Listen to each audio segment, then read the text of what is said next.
আগের ব্লগে দেখেছো আমি দার্জিলিং পৌঁছে হোটেলে চেক ইন করে একটু বিশ্রাম সেরে নিয়েই চলে গেছিলাম ম্যালে। গ্লেনারিজে খাওয়া দাওয়া করে রাতের বেলা ফিরে এসে বিশ্রাম করেছি হোটেল রুমে।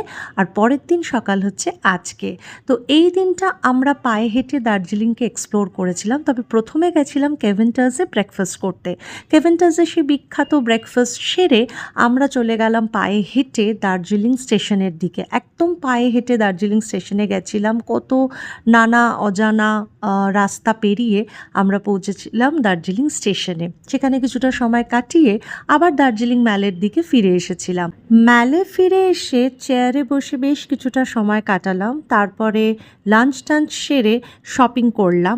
আর ম্যাল মার্কেট মানে তো বিশাল বড় মার্কেট, আর ম্যালে শপিং করাটা হচ্ছে মাস্ট। তারপরে কি হোটেলে গিয়ে একটু ফ্রেশ হয়ে আবার ইভিনিং টাইমে ম্যালেই এসেছিলাম, কারণ এটা ছিল আমাদের জন্য রিল্যাক্সিং ডে। পরের দিন আমরা ফিরে গেছিলাম